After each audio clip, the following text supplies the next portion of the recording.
Hello everyone. So we are discussing CAT 2024 slot 1 paper right now. The questions are here and we will be solving each question and arrive at an answer so that you guys can check where you did right or where you went wrong. And we will be beginning with the VARC section. So this discussion is about the VARC section to begin with, and it'll be there'll be other videos on the quant and DILR and other slots also. So let's begin the VARC section. But before we do, let me tell you that this was a very interesting paper, right? We've already discussed this in the analysis as well, that it was an interesting paper because it was a balanced paper. It was not very difficult. It was not very easy. There was a good balance of questions, and there were a lot of doable questions if you could find them. So maybe you might leave a question or two in an RC that you've done, right? So that you can maintain your accuracy. If you're able to do that and pick out those questions which you can do, it makes a lot of sense and you can score high. So with that, and another thing to mention is that the sequence that we will be going in will be different because generally the sequence is jumbled up for everyone in their paper.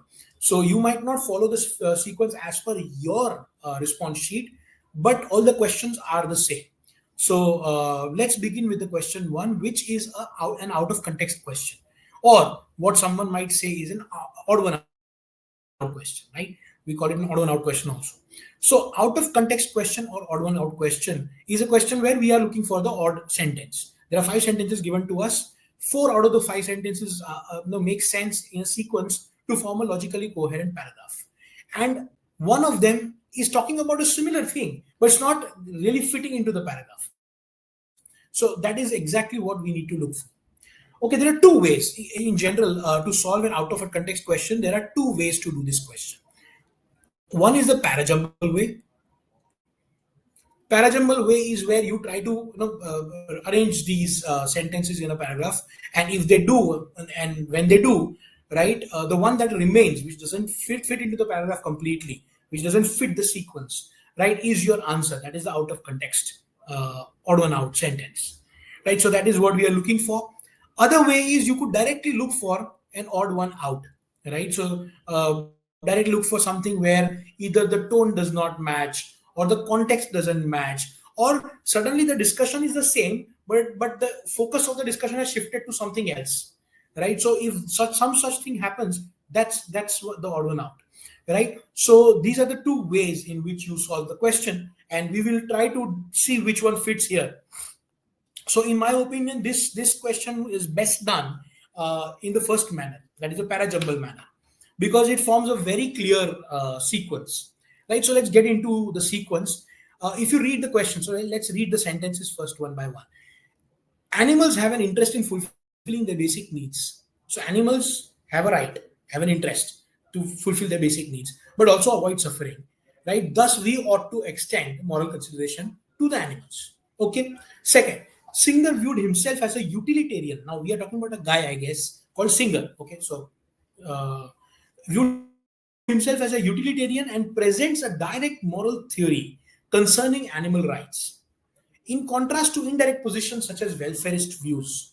So, okay, there are some welfarist views which are correct, but they are indirect positions. There is an actual direct moral reason for animal rights to be considered, right? So the third sentence is he argued for extending moral considerations to animals because similar to humans, animals have a certain significant interests.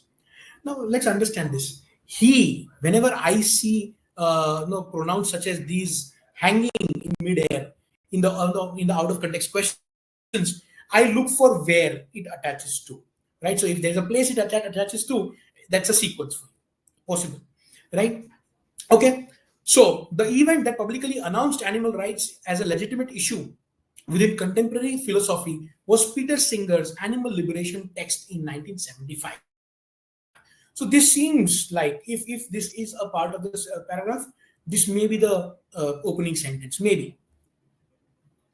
As such, we ought to view their interests alongside and equal to human interests, which result in humans having direct moral duties towards animals.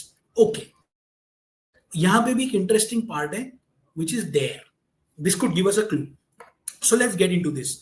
यहाँ पे he जो बात हो रहा है, what we are talking about, he is actually referring to singer, and singer is mentioned in two places, right? It is mentioned either here and it is mentioned here. So he should attach to either for or to. Now, given that for seems like an opening sentence, let us for once consider that the paragraph starts with for. So when you do a parajumble of this sort, right, you need to read in that sequence. So for and to hence may be connected.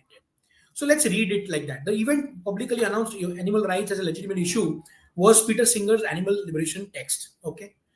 And then we are giving views that Singer had about it, about animal rights. So Singer viewed himself as a utilitarian and presents direct moral theory concerning human rights, in contrast to indirect positions such as welfarist views.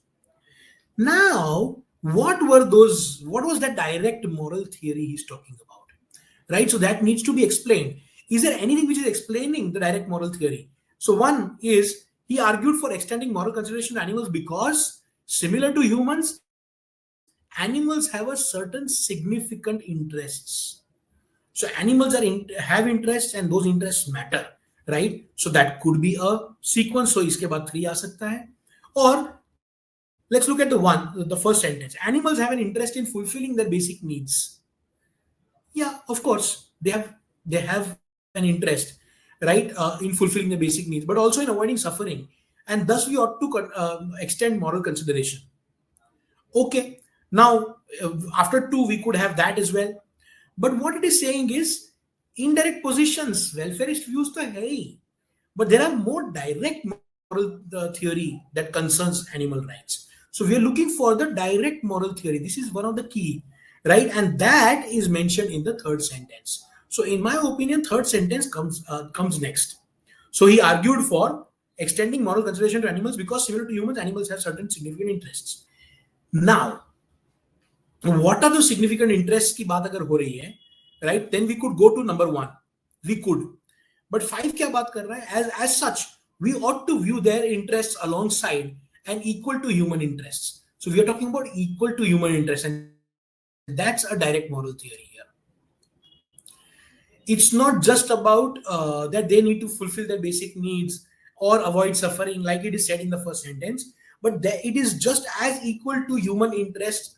That is what animal interests are about, and hence there's a direct moral theory, right? So then this gets completed with the fifth sentence. So the link is 4235, whether it is in terms of the indicators like he and there, or in terms of the meaning that it creates, which leaves us with one which doesn't fit anywhere, and hence the one is the one which is out of context. Now this is a question which is not that easy, so I would not be unkind to say that ये बहुत easy question था.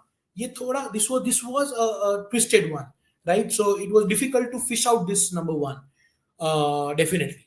Okay, so that is the first question. The answer is, so let's write it down. The answer is 1. All right, so let's move to the second one. The second one is an RC. So question number 2 to 5 belong to. So let's start reading question 2. Times have changed for the once almighty discipline. Now times have changed kahan pe hai? Second paragraph, first line has been saying. Now what was the idea? The idea was, the previous paragraph said what? It said how Becker did not accept other disciplines, so he did not take from other disciplines, which he should have to understand or evolve economics. Whereas times have changed now, Piketty is moving towards an idea where there are other things that can be borrowed from other places, right? So social psychology and other examples that were given. So basically, let's look at this. Option 1 says, sarcastic about how economists who earlier shunned other disciplines are now beginning to incorporate them in the analysis. So पहले जो economists shun करते थे, they never accepted it. Now they are incorporating it. So yes, this is correct. This is absolutely correct. None of the other options will fit in, and this is the direct answer, right? So, all right, so let's move on to the next question. Now, let's get on to the question number 6. So, question number 6 says, uh, what question is this? It is a completion question. So, you have to fit the sentence in the paragraph somewhere, wherever it fits the best.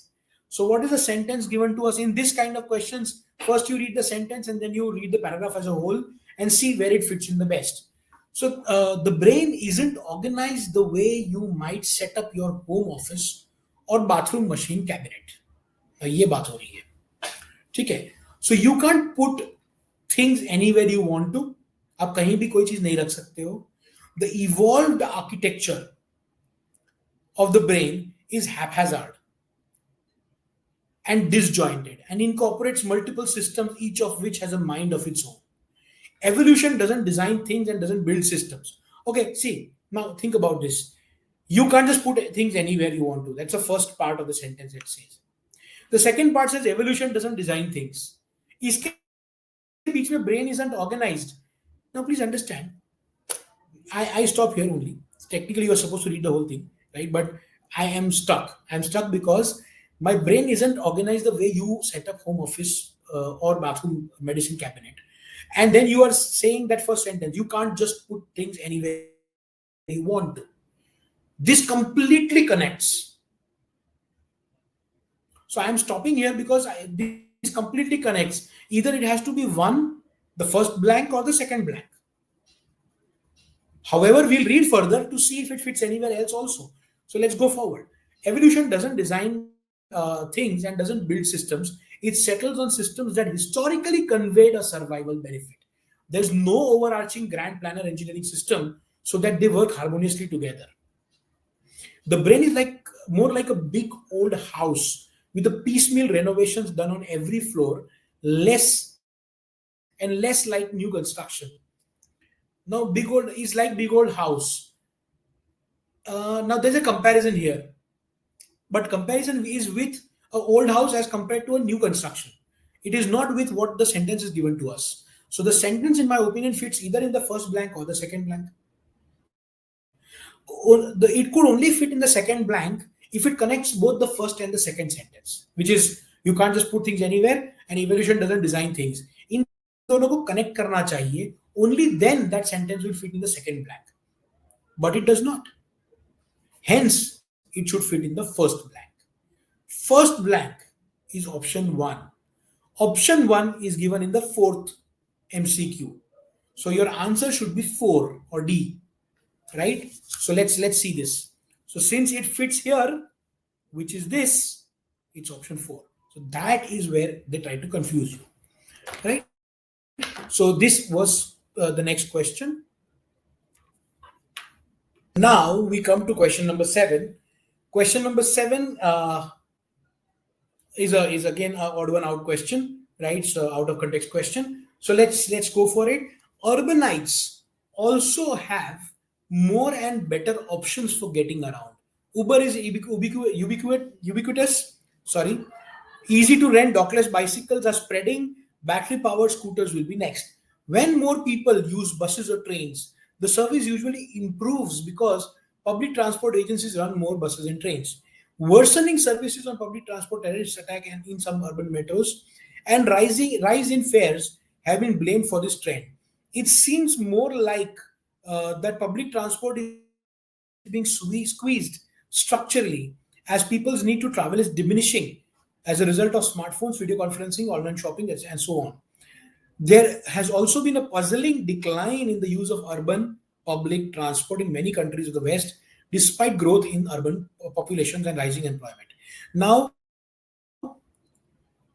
I see two things.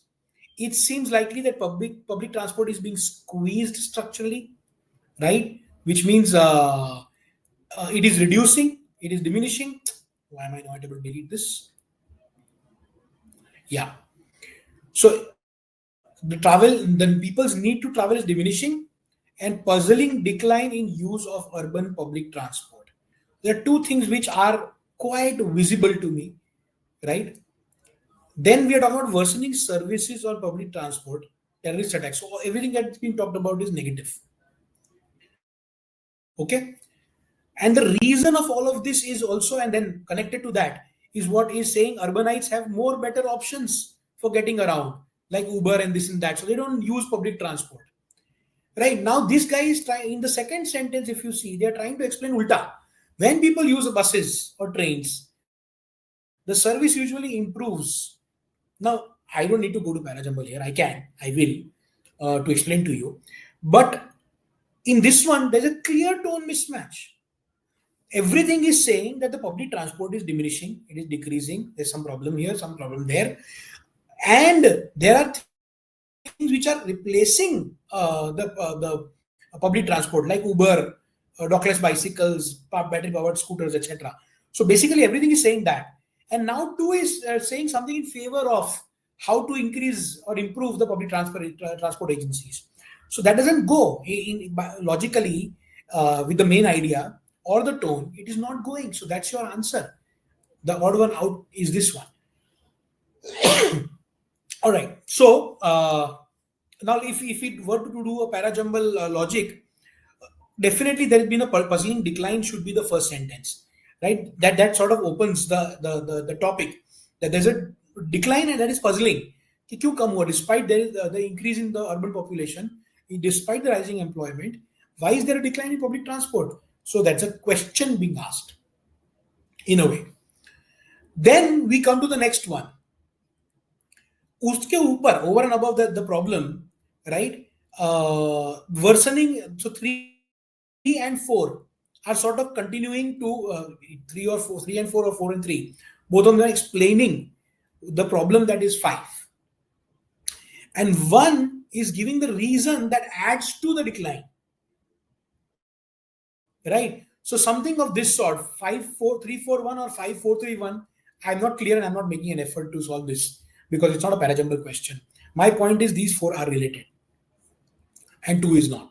So that's your answer to question number 7. Okay. Now we'll get on to questions 8 to 11. That's a passage.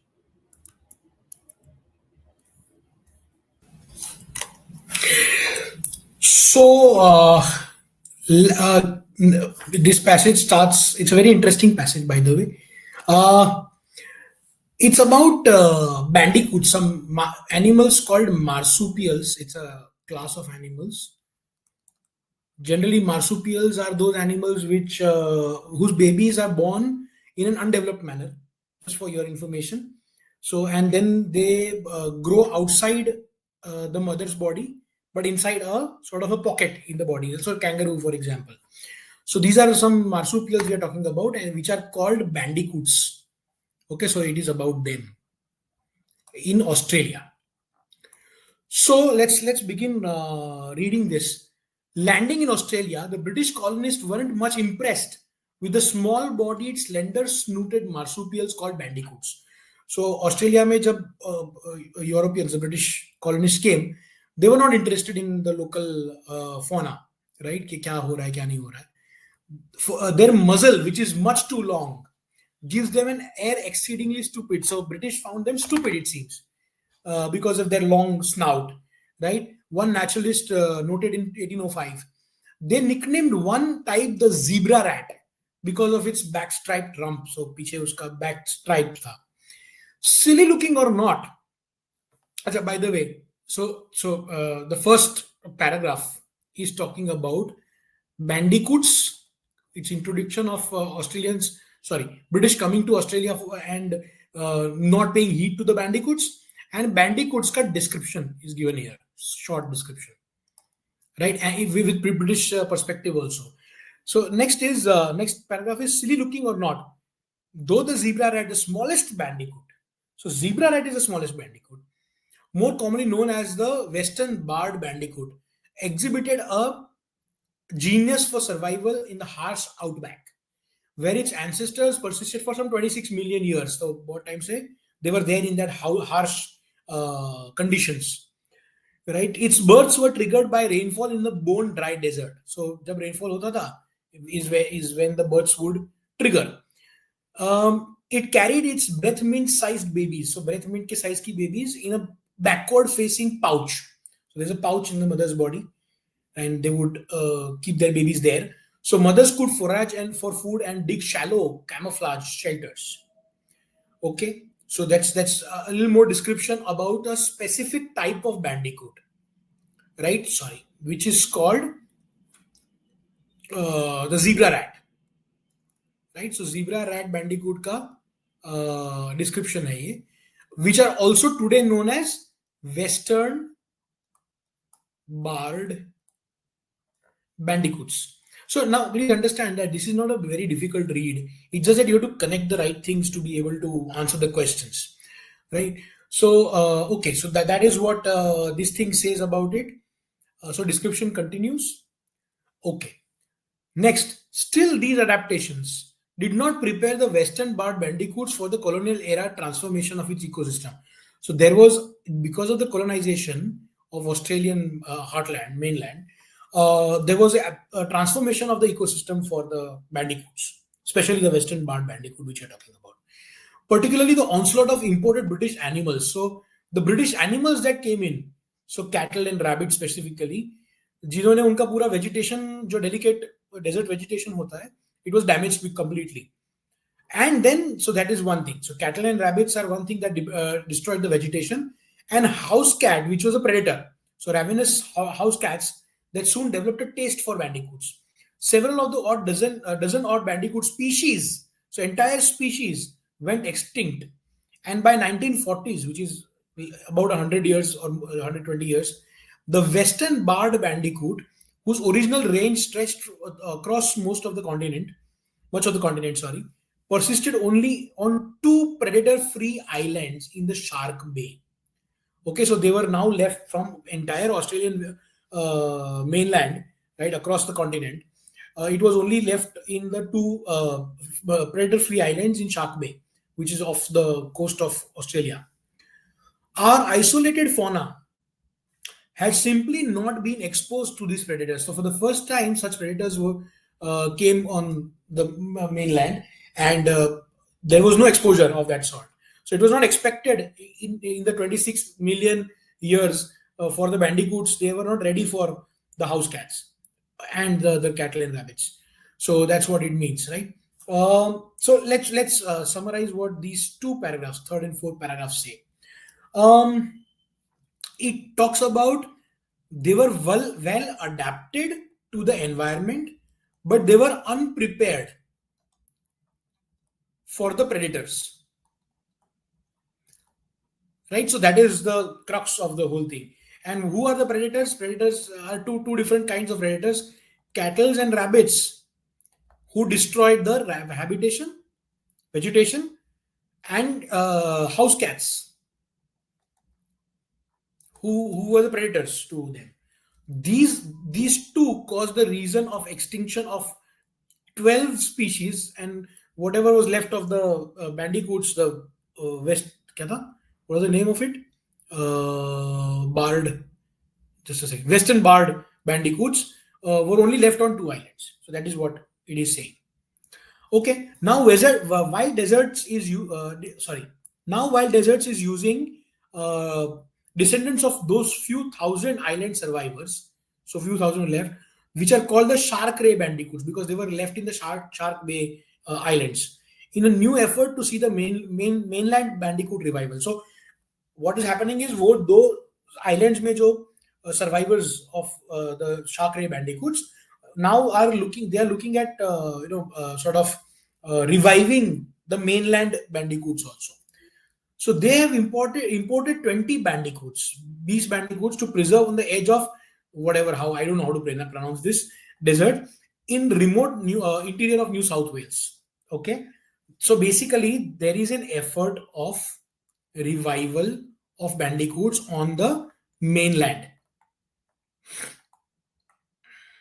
Okay, so this sanctuary is a challenging place, desolate much of the year, with one of the world's most mercurial rainfall patterns, relentless droughts followed by sudden drenching floods. So extreme conditions hai, and yahan pe they are trying to revive.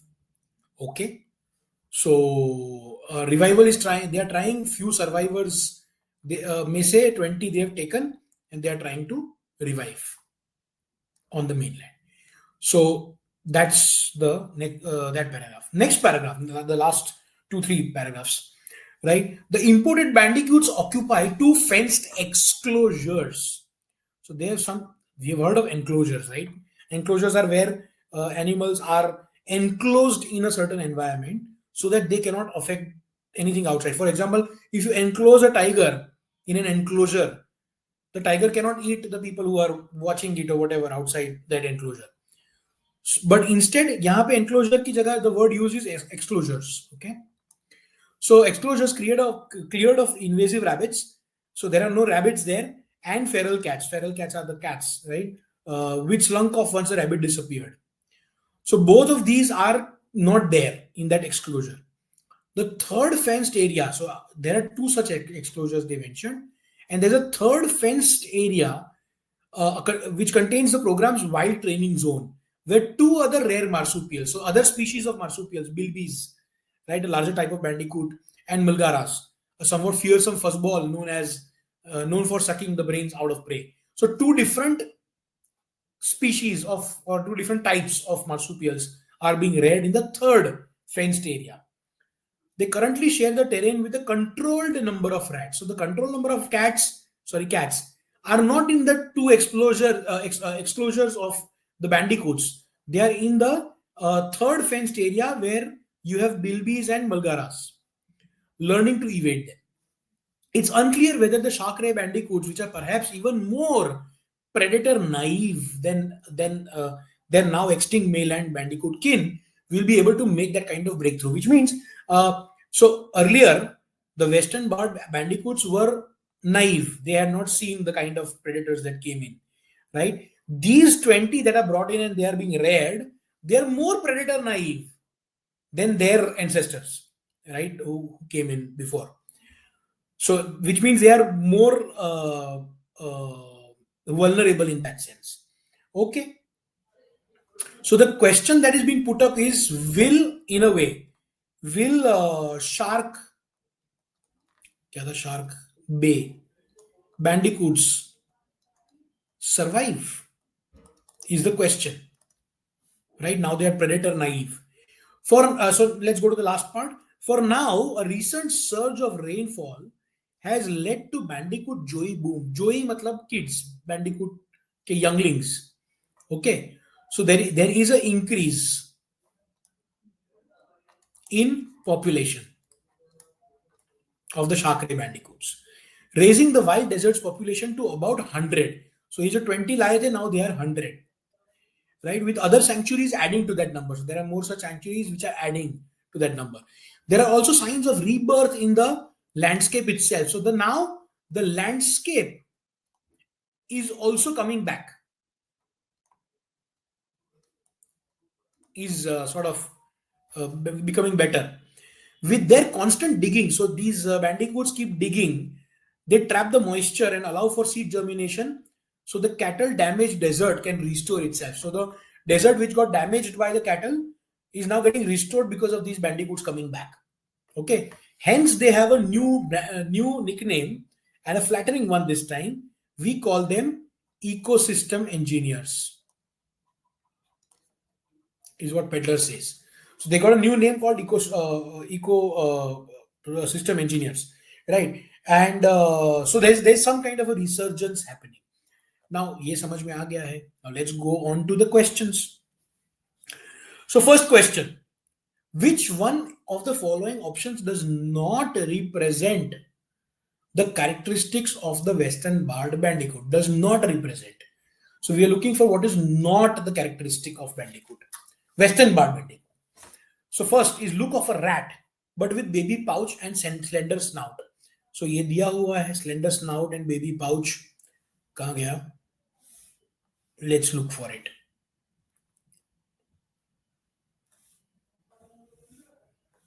Where is it? Look of a rat. So okay, they look like rat, so zebra rat, right? But with a baby pouch, we know it's a baby. They have a baby pouch and a slender, that the muzzle, the snout that they have. It's a slender snout. ये कहीं और भी लिखा हुआ है. There is somewhere else also it is mentioned. We'll have to look for it. Let's find it. Just give me one sec.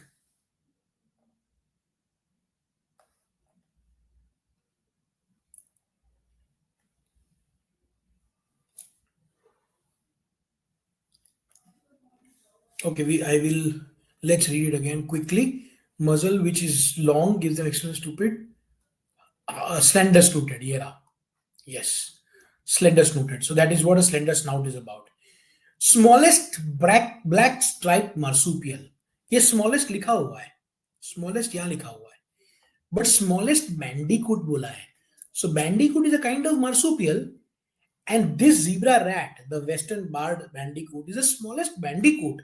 It is not written whether it's the smallest marsupial. So smallest marsupial बोलना is actually an alien or maybe an extended concept. It's not given, right? So yes, it is said that they camouflage and they dig. It is given here, right? That they're constant digging, and here it is given their camouflage shelters, right? But so camouflage and dig is given. Black stripe is given. Smallest is given, but smallest marsupial is a wrong thing. So automatically, आपका answer you've got your answer, that is true. But let's check the others. Long thin nose, yes, it is given. Black stripe back, yes, it is given. Pouch for joeys, yes, it is given. Shallow diggers, yet it is given. Elongated muzzle is given. So basically, your answer is 2 here. Okay. Let's go to the next one. The text uses the word exclosures because while deserts has adopted a measure of, why is it called exclosure and not enclosure, right? So one is barring the species, barring the entry of invasive species. So is it called an exclosure because, so generally enclosures means what? That animals cannot go out and harm, let's say, like example I gave you of enclosure of a tiger or enclosure of a gorilla, right? But this is an exclosure because we need to protect what is inside from what is outside. So hence, yes, exclosure might mean barring of the entry. Okay. Excluding animals to make islands predator free. They have not made the island predator free. In fact, there's a third exclosure or the third fenced area where they have kept some amount of cats, like it is mentioned here, right? A third fenced area with a controlled number of cats. So it's not a predator free environment. Okay. Ridding the main desert of feral cats. No. Again, we are not talking about ridding, and definitely not large bilbies. Bilbies is the third fence areas is made for the bilbies. Restoring cattle damaged deserts to green landscape. Well, that was not the purpose of bringing the making the exclosures or naming it an exclosure, right? So hence, the only one option which is matching here is number 1, barring the entry of any invasive species. So keeping the invasive species out, the predators out, okay, out of the exclosures. All right. So coming to the third question here. Which one of the following statements provide the gist of the passage? Now, gist is a summary. Summary questions we have done, and we'll be doing some more today in this test. So, summary questions में क्या होता है? So, there are 2 rules of summary. One is main ideas, main points should be covered, and the absolute main idea should not be missed. So, it should capture the main idea and the key points. 2 points. There are 2 things to do. So, let's check which one does that. Okay. Marsupials are going extinct due to colonial area transformation of the ecosystem, which also destroyed natural vegetation. First of all, marsupials are going extinct, yeah, but not all marsupials. So this is not the exact gist. The gist is also that these are coming back, or we are trying to bring them back somewhere. So that is a kind of discussion that's happening, which is not mentioned here. So this is eliminated. The negligent attitude of British colonists, correct? There was a negligent attitude towards bandicoots, evidenced by the names given to them, led to their annihilation. Annihilation means complete destruction, which is not the case. And secondly, also, it's missing a lot of points which are there in the passage, important ones. The onslaught of animals such as cattle, rabbits, and house cats brought in by British led to extinction of the western. It's not extinct. Some of the bandicoots are extinct, 12 odd species, but this one is remaining, and it is now they are trying to revive it, so it's not extinct yet. Okay, so that is also wrong. A type of bandicoot was nearly wiped out. A type of bandicoot nearly wiped out, not completely annihilated. Okay, so that makes sense.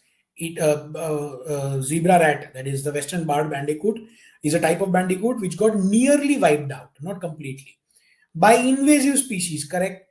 But rescuers now pin hopes on a remnant island, which is the island they're talking about, right? That population, so they are trying to revive it. So yes, this covers a lot of points and the gist of the passage. So yes, this is what we are talking about. Okay. According to the text, Western barred bandicoots now have a flattering name because. Why do they have a flattering name? Which flattering name are we talking about? We are talking about the ecosystem engineer's name that is given to them. Okay, so why did they give that name? Because they led a revival in the preserving of the species. Yes, this is possible.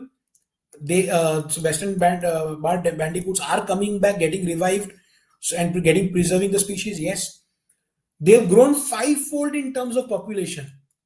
Well, because of the fivefold, yeah, that is true. But again, that is not why. These 2 points are not why they've been given the name ecosystem engineers, right? They are, of course, they are reviving themselves, their species, but also they are reviving the nature around them, the ecosystem. So, led to a surge and increase of rainfall? No, this is not given at all. Aided and altering an arid environment? Yes, they are transforming a desert into a more greener, and that is given here, right? There are also signs of rebirth in the landscape, right, from a cattle damaged desert, and restoring itself. So yes, that is the reason they gave that. This was an easy one. So this is among the easy questions of this slot. So that brings us to the end of this passage, right, about the bandicoots. Now let us go on to the next set of questions, which is question 12 to 15. Let's understand. The first question says, we can infer from the passage that medieval craft guilds resembled mass production. So medieval craft guilds का resemblance to mass production क्या है, right? So what is being said in the passage about that? The first option says, focused extensively on product quality.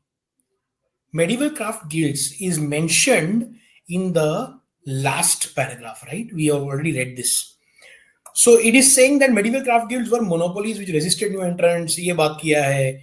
Hierarchical young men spending long periods as apprentices before they could set up on their own. By the time the innovative spirit may have been knocked off. So जब तक the youngsters, the creative youngsters, when they reach that place where they can actually utilize that creativity, they are already older. The innovative spirit might have sort of been curbed. So ये सारी बातें हुई हैं. And finally ये बोला है craft workers can thrive in the modern era but not if they get too organized. So thrive हो सकता है. ये कहीं नहीं बोला that they focused on product quality. So it is an alien thing. So it is not been given in the passage. Right. Next one. Did not always employ egalitarian production processes. Again, ये बोला है that did not egalitarian का मतलब क्या हुआ है? Something that puts equality in at the fore, right? So egalitarian is where there is a so production processes. There is no mention about yes ये बोला है कि कहीं पे equality शायद थी नहीं. Again वो equality के बारे में नहीं है. When they say that the junior people, the young men may be hired as apprentices and stuff like that, ये नहीं बोला है कि there were no egalitarian production processes. So this option speaks specifically about the production processes which are not egalitarian, which is also sort of a sidetrack option.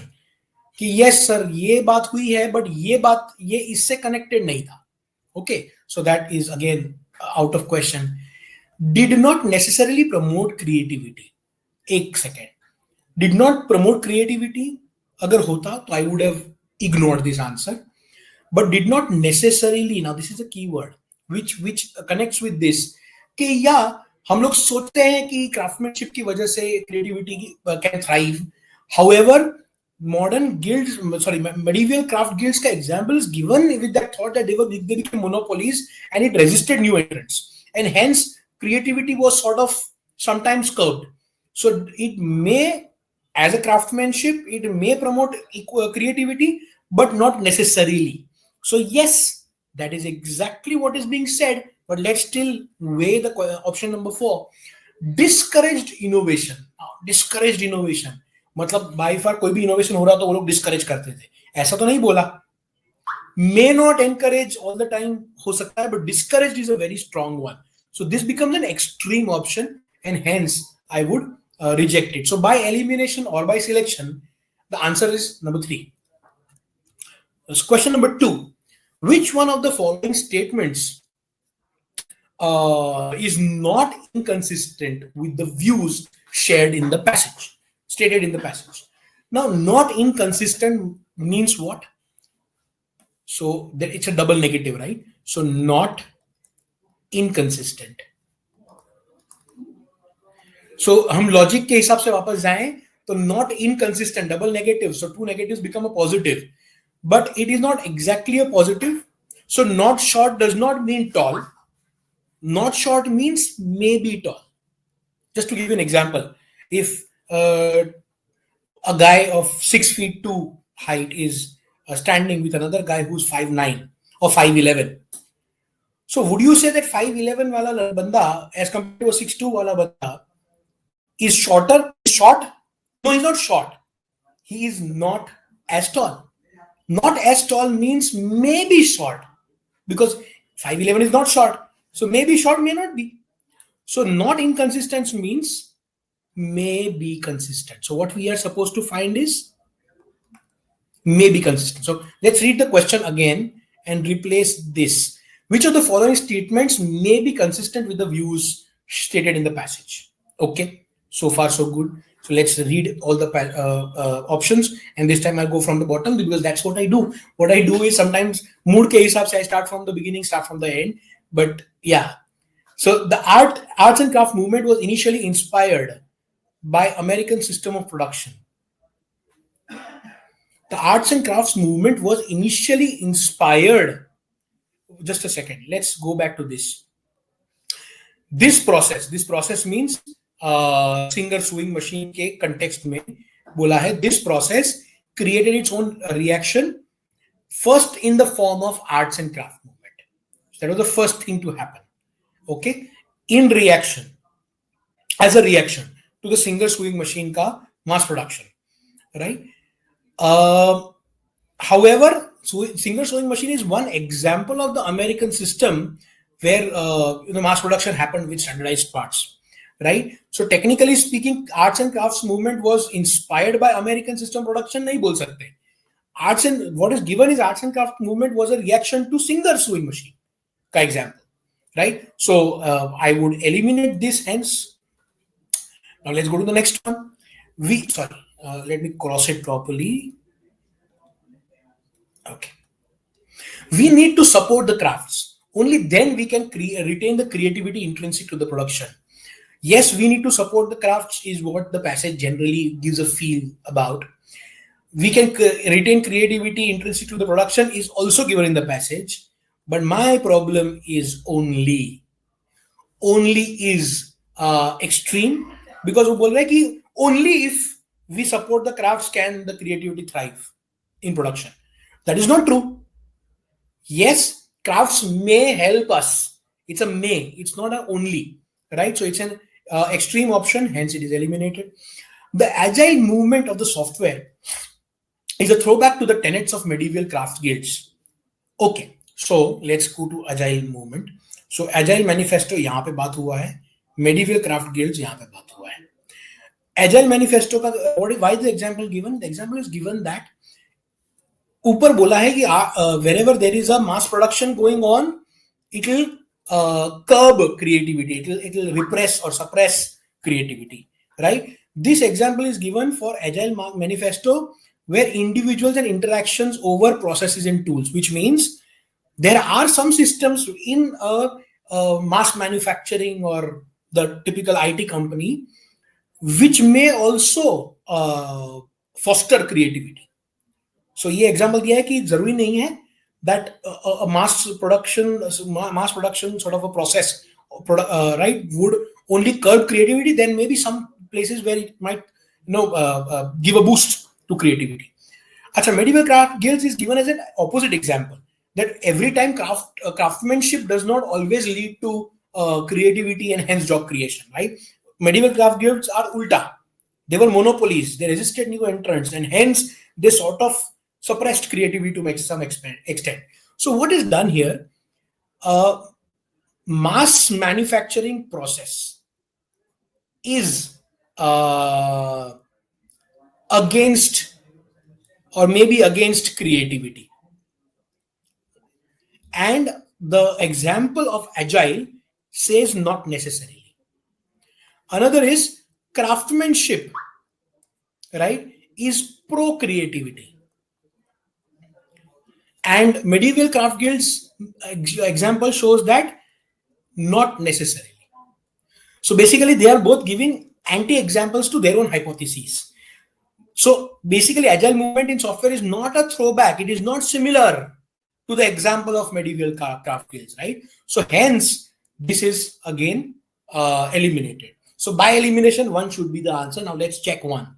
Okay, now you know why I started from the option number 4. Creativity in crafts could be stifled if the market for artisan goods becomes too organized. Now, this is given somewhere.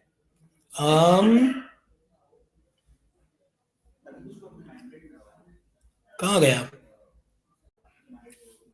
Okay, if the artisan goods become too organized, if it becomes organized, what will happen? Medieval craft goods is an example, right? If it gets organized, it could actually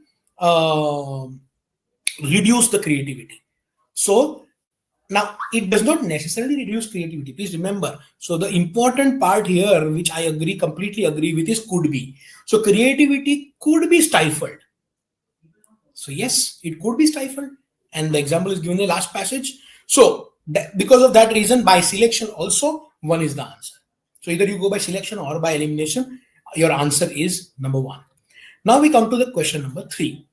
The most recent revival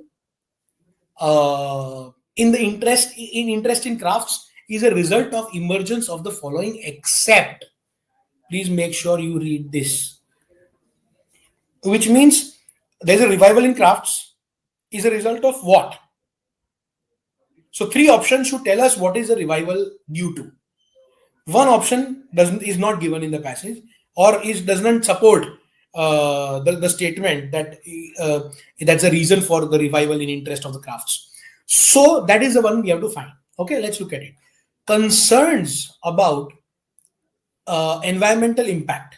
Now this is given to us. Let's check.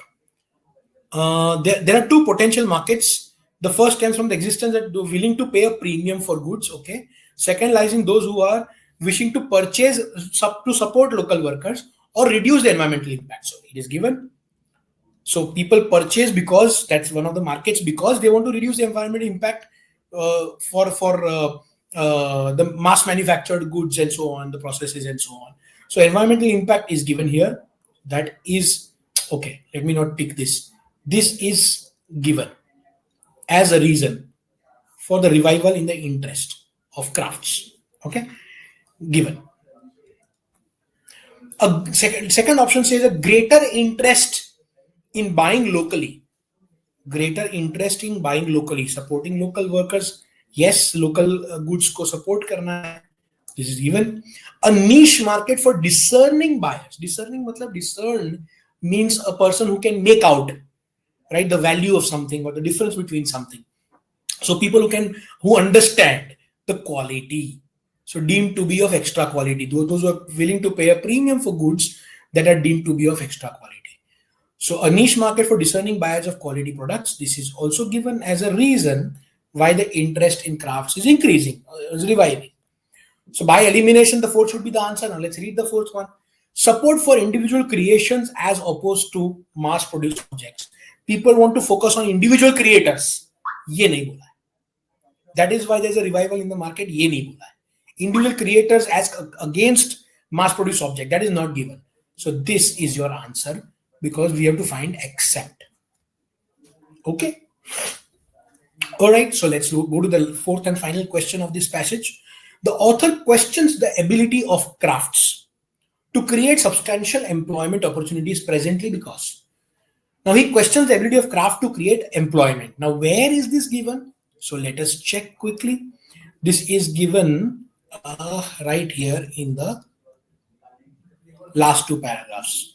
Okay, so let's read the first line of the last two paragraphs. But the broader question is whether crafts can create a lot more jobs than they do today.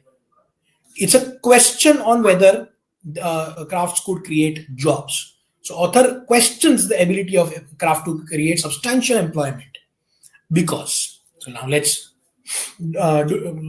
jump into the answers, the options. Regulatory requirements could make it difficult for small craft outfits to compete. Now, this is directly given. This is a direct answer.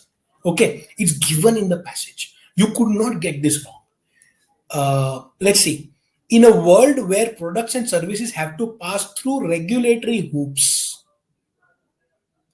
large companies will usually have the advantage, which means the crafts will have a or may have a disadvantage, right? So they'll find it small crafts will outfits will find it difficult to compete because of the regulatory requirements. I'm so sorry.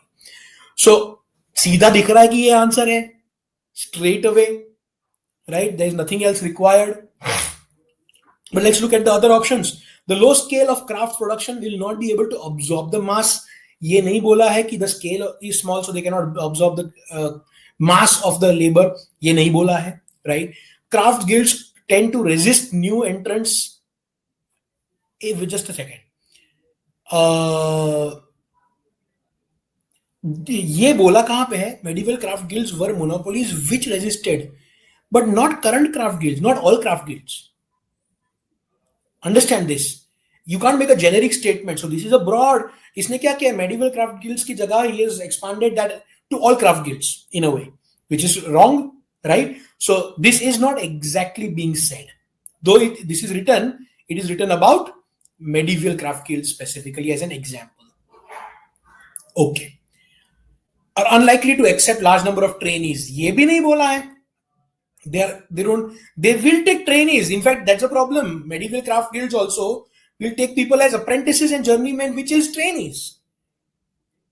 So technically ये पूरा option, ये दोनों option hence are straight away eliminated. Workers made redundant by automation are unlikely to opt for craft. Now ये क्या बोल रहा है? Those workers who don't get job in the mass production industries, right, sectors, would not like to join or may not prefer to join the craft related work. Again, worker preference की वजह से employment नहीं हो रहा है तो बोला ही नहीं है. Again, so this is eliminated. So by selection, by elimination, this is hence your answer. Let's move on to the next one. So now we come to question number 16. So let's see the question number 16. Okay, this one is about the summary. So it's a para summary question. So let's look at it. Certain codes may, of course, be so widely distributed in a specific language, community, or culture. So there are codes, language, community, or culture. So culture में जो codes या language में जो codes होते हैं, उसकी बात हो रही है. Okay, and these codes are so distributed, so widely distributed, and be learned at so early an age. They are learned so early by people that they appear not to be constructed. So even if codes are constructed and not natural, they don't seem so because bachpan se they are learned at very early age. The effect of articulation between sign and referent, but to be naturally given. So what he's trying to say is it seems like it is naturally given and not a created code, right, in a language. Some simple visual signs appear to have a near universality in this sense. So it appears universal in this sense. Some visual signs. Though evidence remains that even apparently natural visual codes are culture specific. So ek taraf, its evidence says that some natural visual codes are culture specific, but they are so universally applicable that they have achieved that universality, right? Seem to have achieved. However, this does not mean that no codes have intervened, which means there are some codes which have been intervened, they have been put in, and they're not natural. I don't know what he's trying to say, but if I think, right, in my mind, what, as an example, a person eats like this with his hands. So automatically, if he is hungry, he'll do this. So it's a sort of a universal sign in that sense. Anyone who's hungry anywhere in the world 20,000 years back would also do this, I guess. Right? So in my mind, I've taken this example. But there are some codes which may not be natural. They are intervened, they are put in. But they seem natural because you've been learning this from the beginning at an early age. Right? Okay. Rather, that the codes have been profoundly naturalized. So they are not natural, but they are naturalized. The operation of naturalized codes reveals not the transparency and naturalness of language. It does not reveal the transparency and naturalness of the language, but the depth, the habituation, and the near universality of the codes in use. Okay? They produce apparently natural recognitions, apparent natural recognitions. So it seems like a natural recognition, though it might not be. This has the effect, ideological effect. This has the effect of concealing the practices of coding. So if there are some coding practices that are going on, which intervene those codes, which seem naturalized, right? But it doesn't seem like it conceals matlab hides. So this, all of this hides the practice of coding, which is present. So there is a process of coding that is happening, which is not natural, but since it is learned at an early age and it is put in such a way that it achieves the near universality and hence appears natural, right? And hence, which is what we call naturalized. Now, this is what this passage means. Now,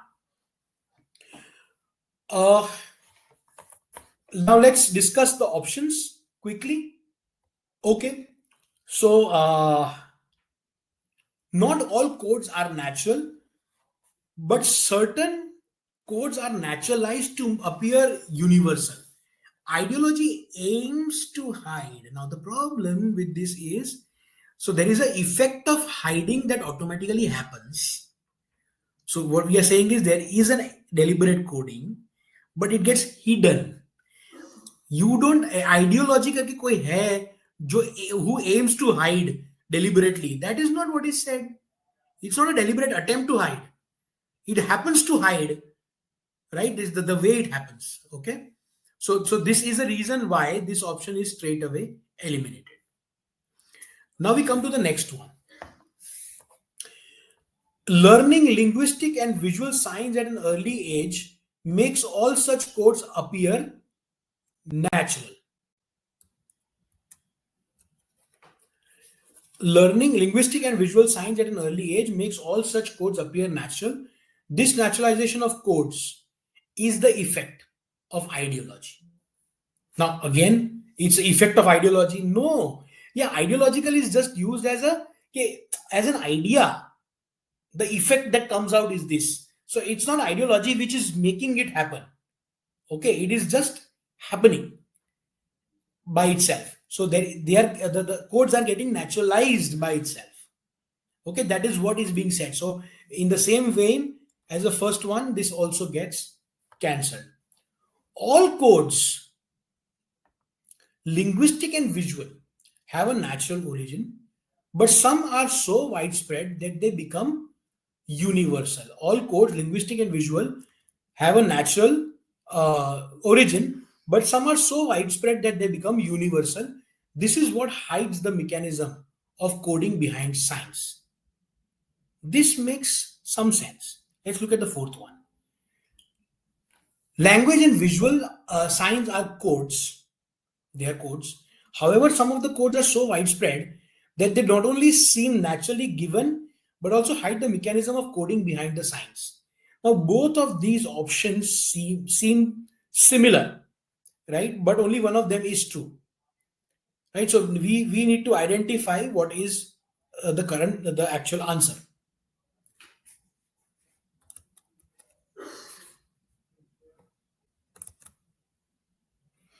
All right. So sorry.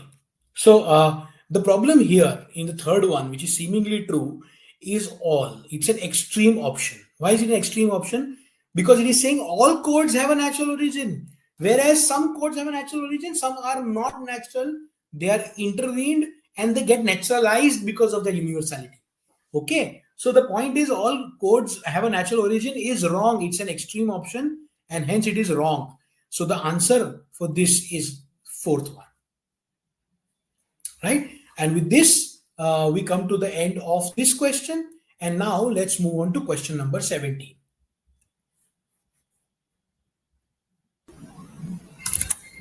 Question number 17 is the summary question.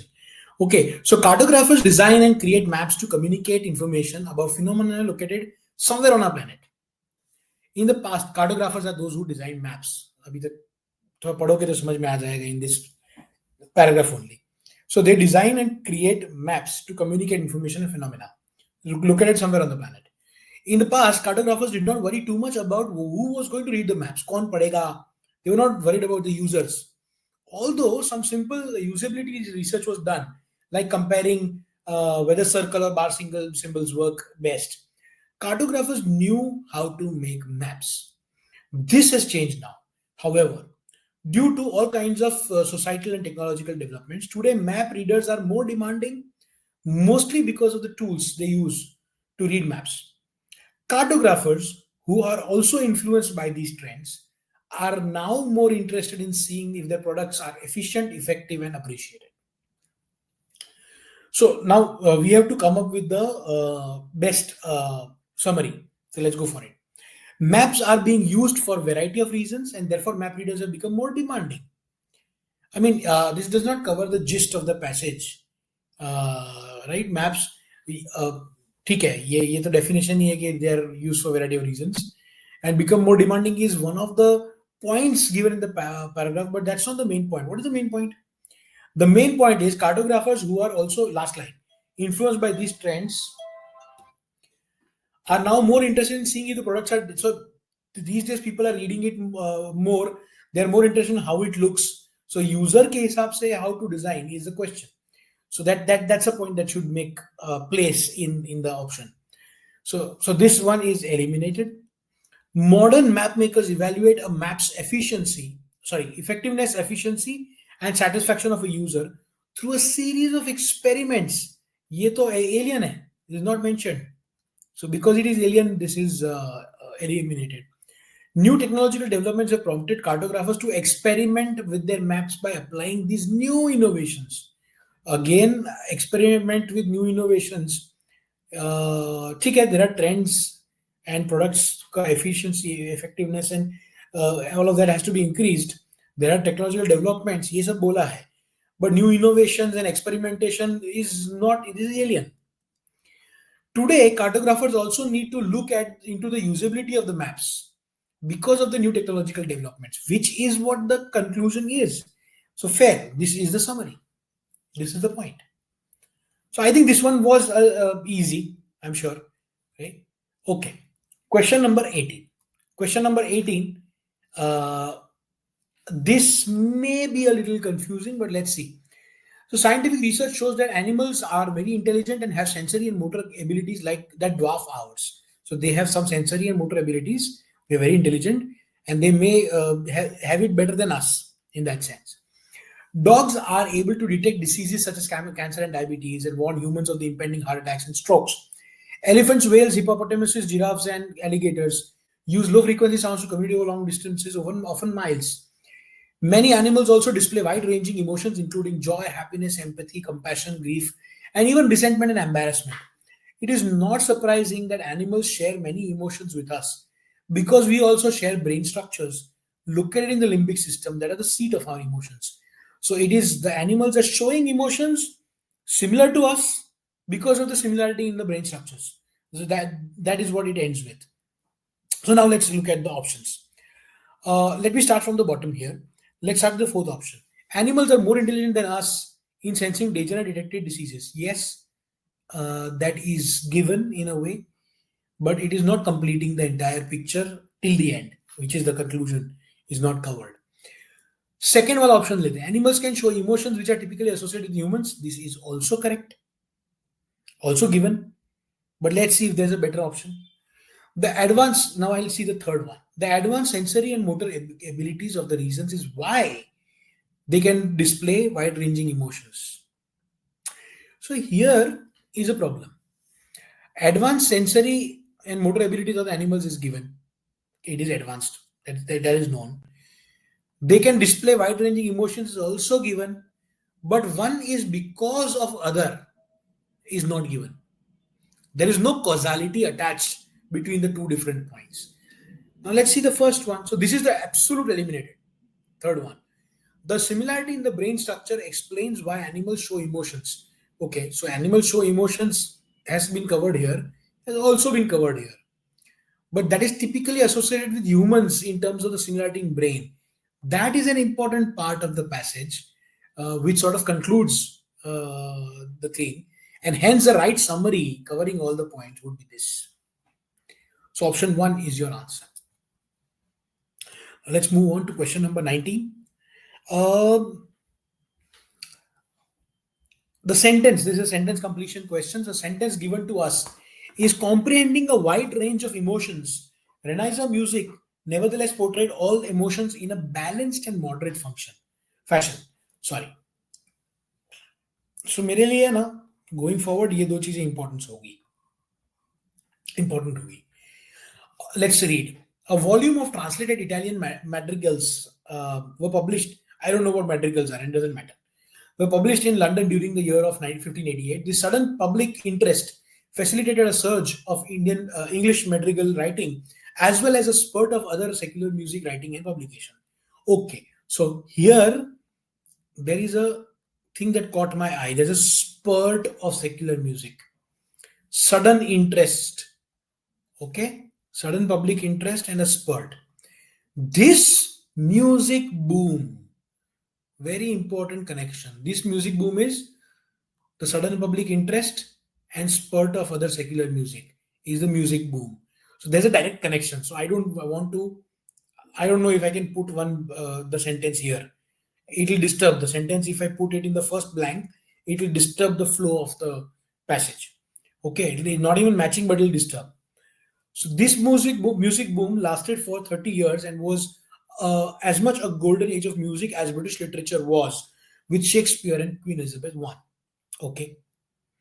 The rebirth in both literature and music originated in Italy and migrated to England. The English madrigal became more humorous and lighter in England as compared to Italy. Renaissance music was mostly polyphonic in nature. Now this is another important one. Polyphonic in texture, sorry. Polyphonic means multiple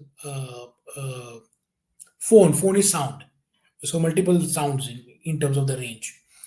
So next line again explains that extreme use of and contrast in dynamics, rhythm, tone color do not occur. Okay, so it was mostly polyphonic and extreme use does not occur. Very extreme doesn't happen. The rhythms in Renaissance music tend to have a smooth, soft flow instead of a sharp, well-defined pulse of accents. Okay, so now let's see where it should come. Now extreme use, यहाँ पे बोला है mostly polyphonic, and यहाँ पे बोला है extreme use and contrast do not occur, right? So let's look at this sentence. Comprehending a wide range of emotions. Okay, Renaissance music nevertheless portrayed all emotions in a balanced and moderate fashion. So let's understand this. First of all, there's a key word nevertheless. Okay, nevertheless meaning first it is saying that Renaissance music was polyphonic in texture, right? Nevertheless, Renaissance music portrayed all emotions. एक तरफ polyphonic है, but it also portrayed all the emotions in a balanced and moderate fashion. So it was balanced and moderate, and that goes with the point that extreme use was of all of this did not occur, which means this is where this sentence will fit in between. So basically option 3 is your answer. All right, so this is done.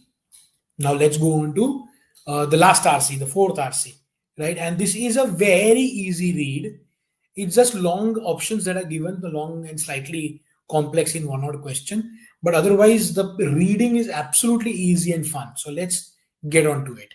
In the summer of 2022, subscribers of US streaming device service HBO Max were alarmed to discover that dozens of platform offerings, from COVID themes, heist thriller Lockdown to a recent remake of The Witches, had been quietly removed from the service. So HBO removed a couple of shows or programs from its service.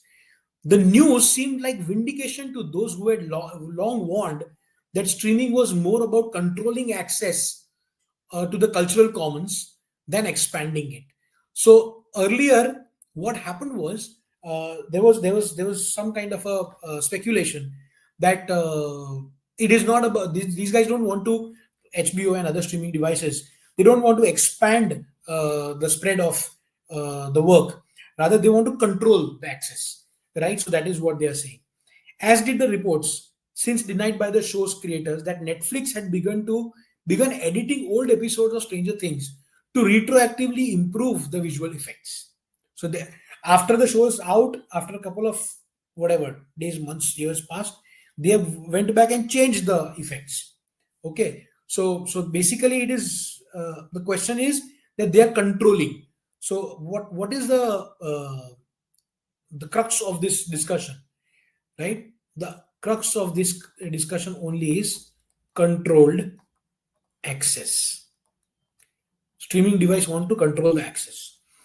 What is less clear is whether the whether the commonly prescribed cure for these cultural ills, a return to the material pleasure of physical media, is the right one. While the makers now what happens is, in the entirety of all of these are only examples, various examples. So let's see. First example is Blu-ray discs. Okay, while the makers of Blu-ray discs claim that they have a shelf life of 100 years, such statistics remain largely theoretical until they come to pass.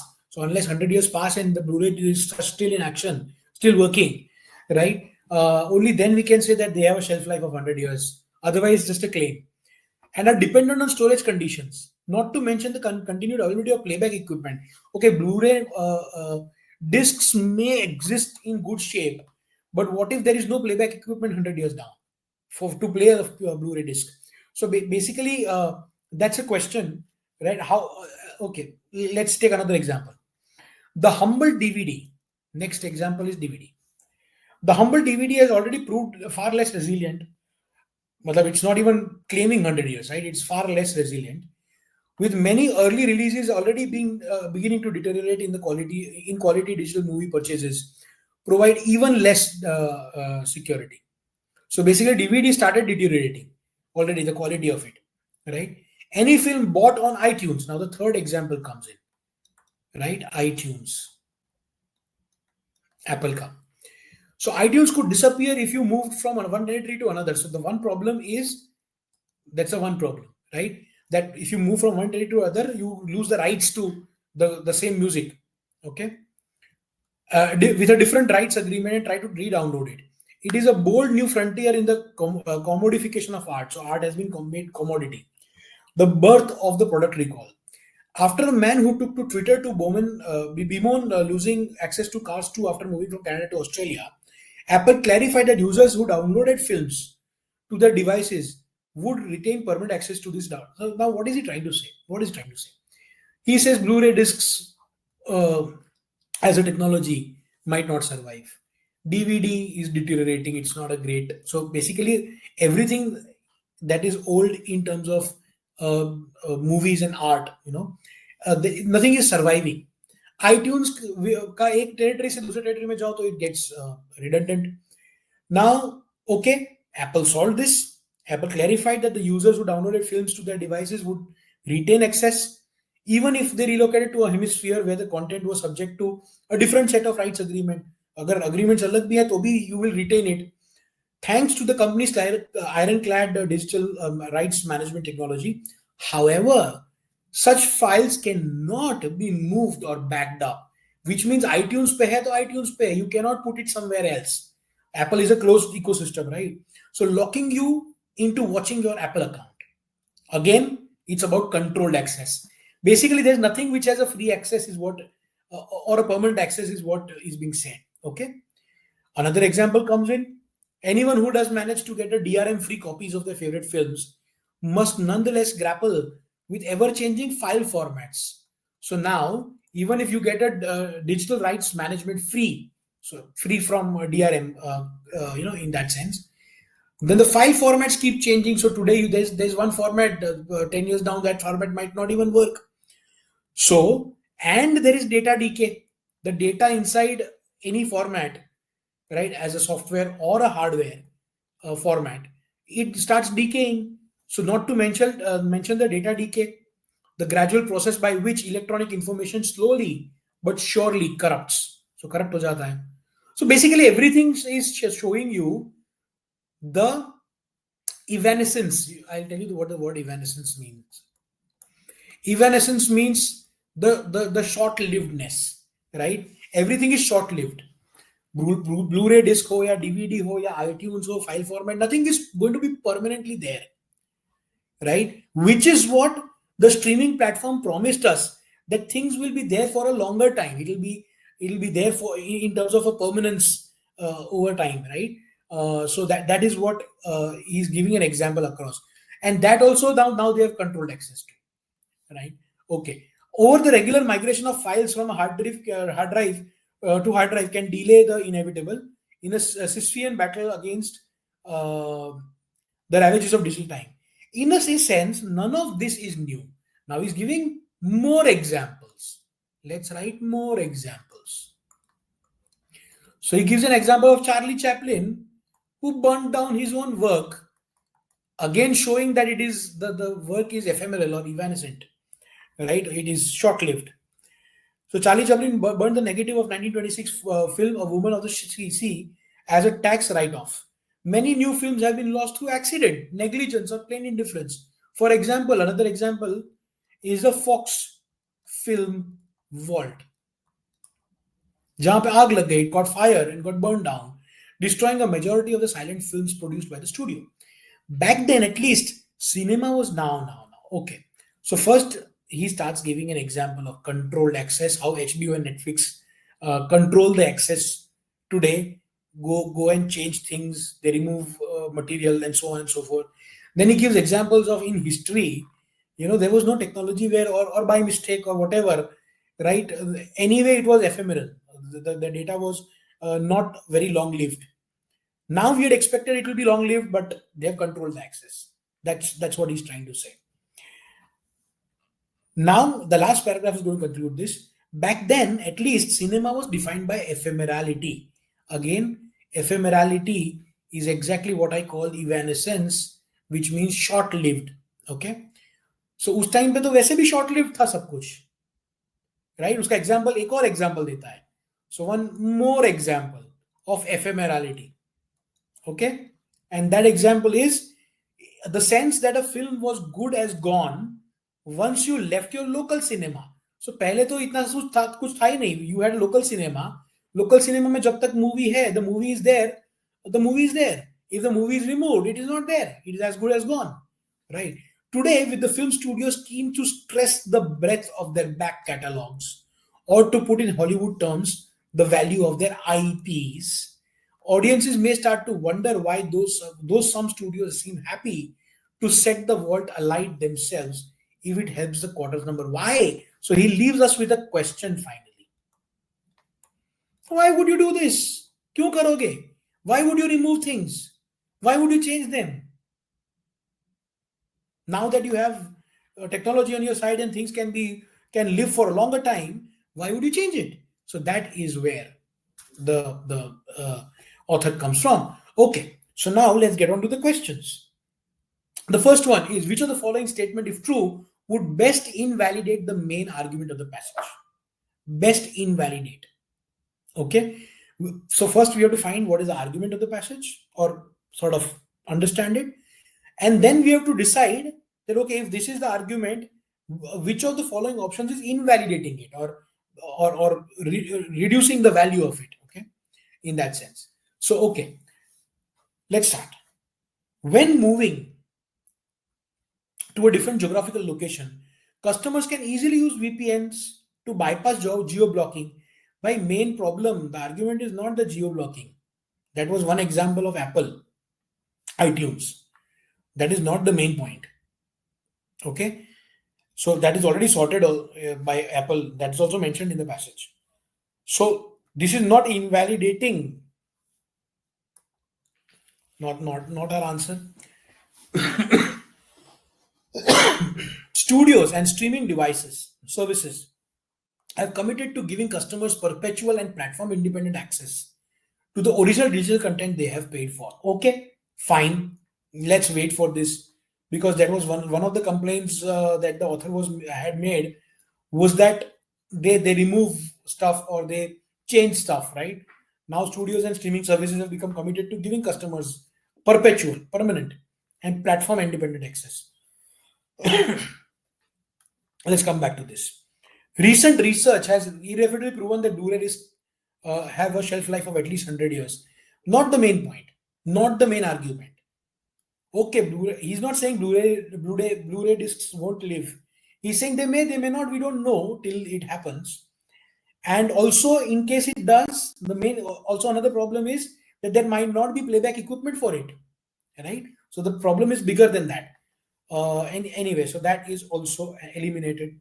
Improved cloud storage services have made it possible for a movie collections to now be preserved in perpetuity. The idea is to be preserved in perpetuity. Perpetuity means in permanence, in a long term, without the need to keep migrating the files. Right? Now, either 2 or 4 is the answer. Improved cloud storage services have made it possible. ठीक है.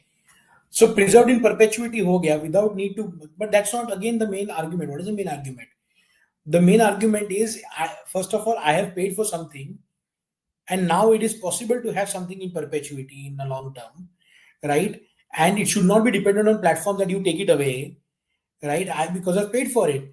So now, if that's possible, why would you remove it?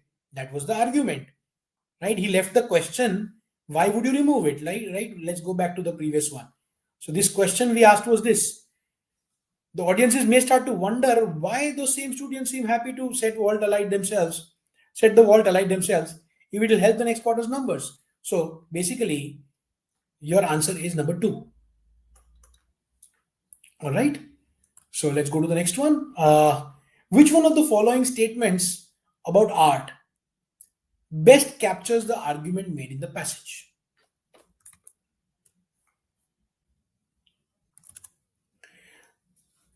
Sorry.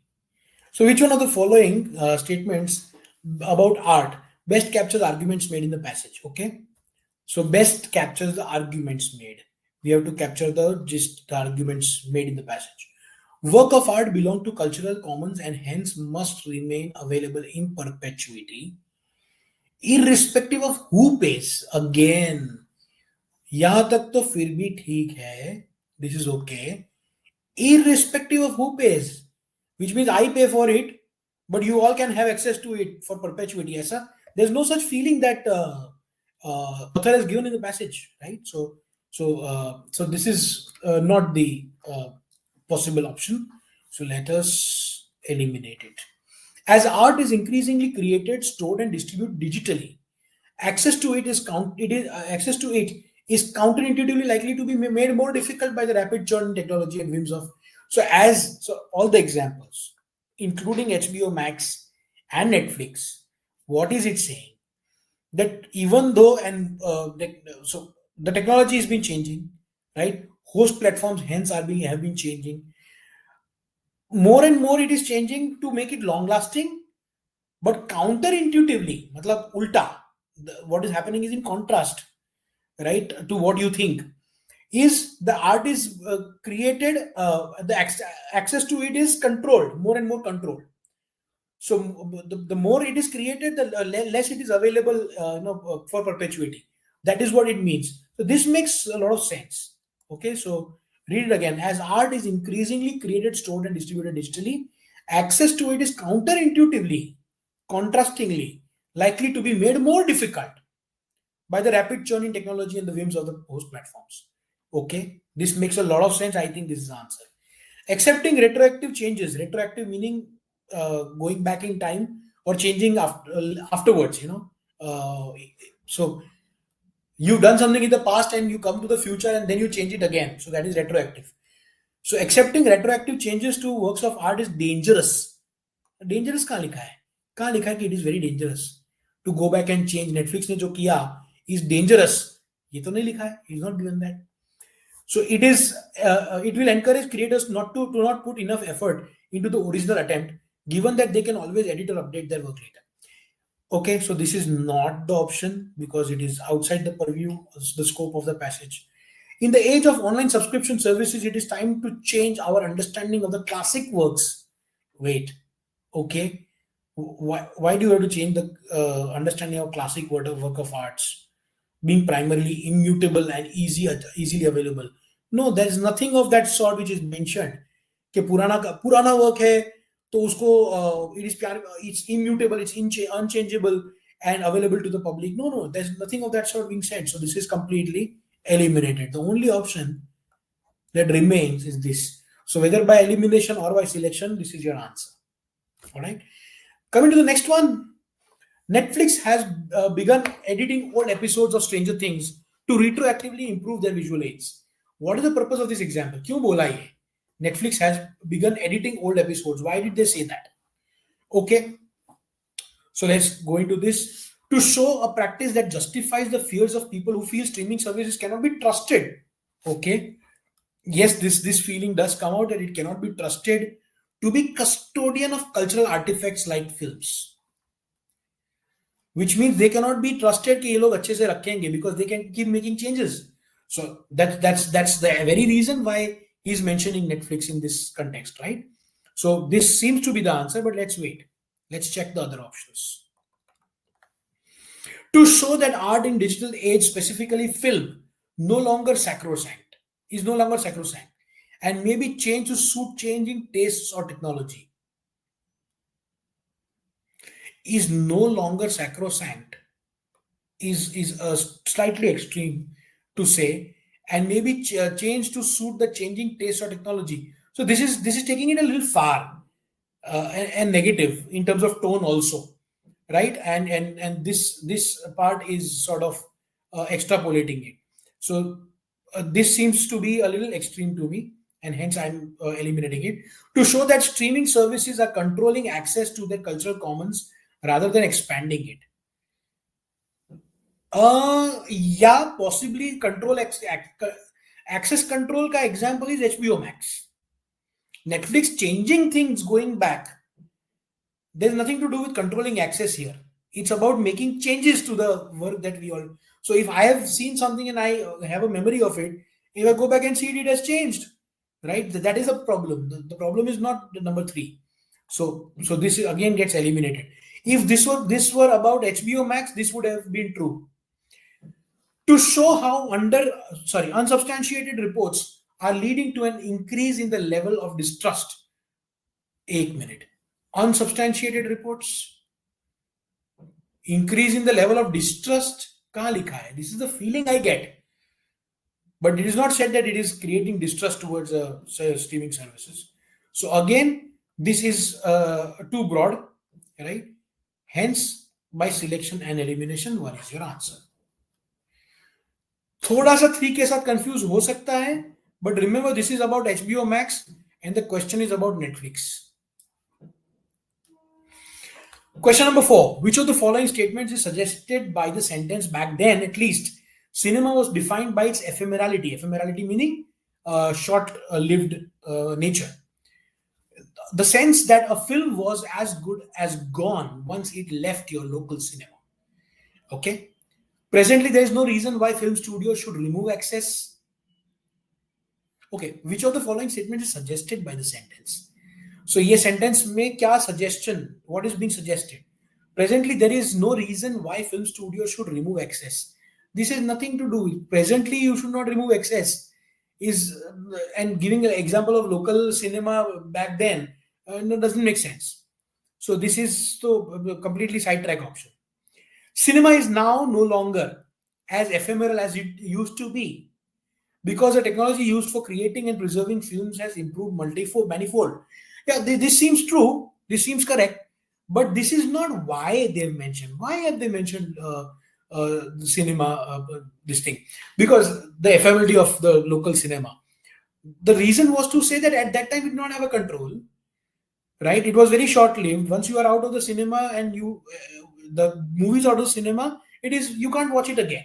There's nothing, nowhere, no place where you can go and watch it, right? So it was talking about the ephemerality, right?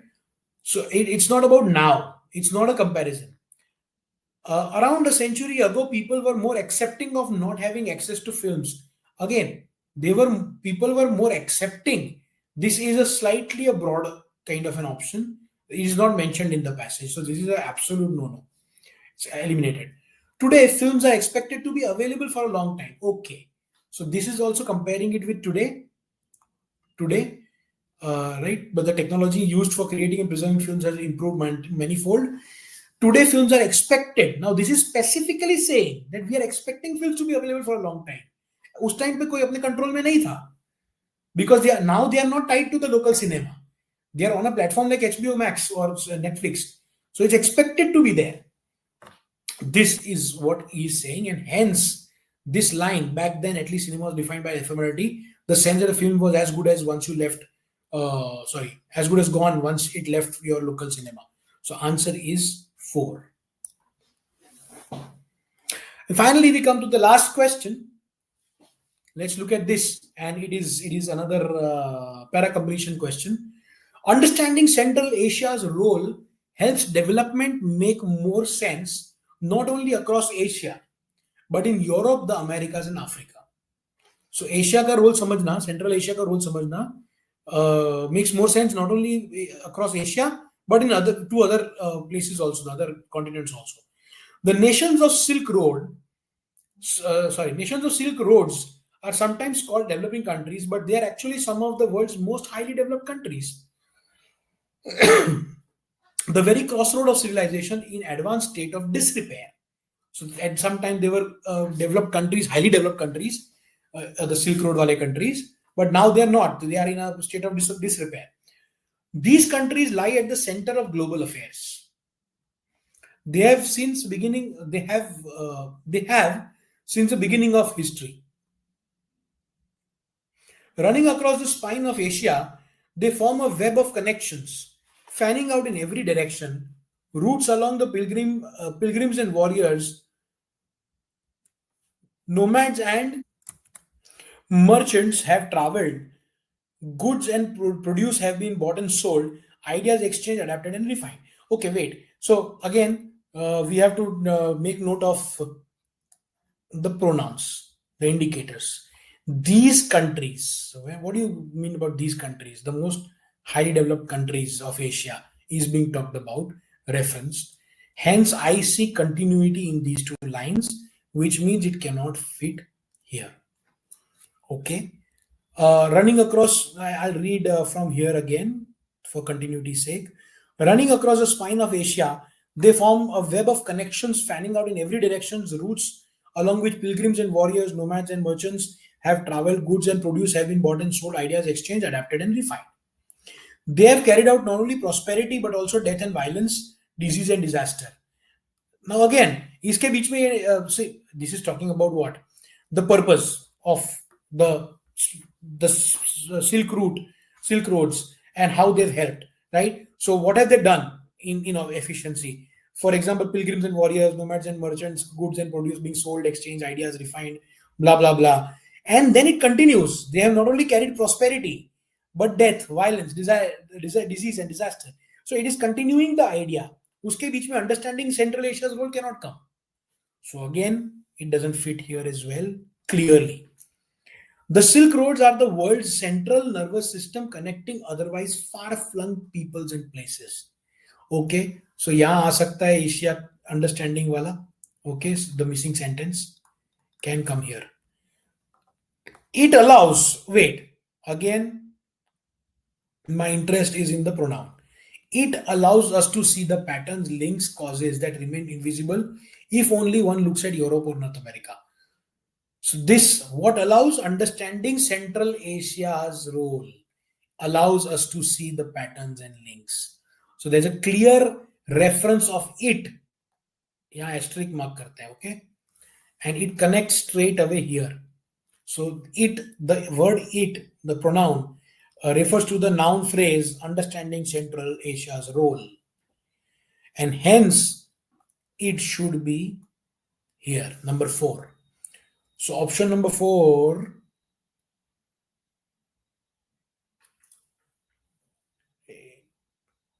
yeah, option number 4. Okay, I got confused between 4 option 1 option 4.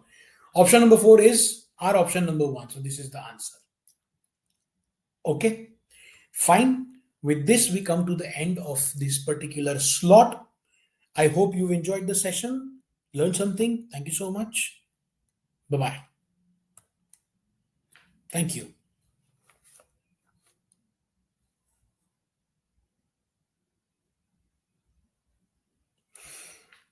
Okay, अभी मैं question 2 को री record कर रहा हूँ और मैं वो शुरू करूंगा, तो इसको वहां पे क्वेश्चन 2 की जगह पर डालना है.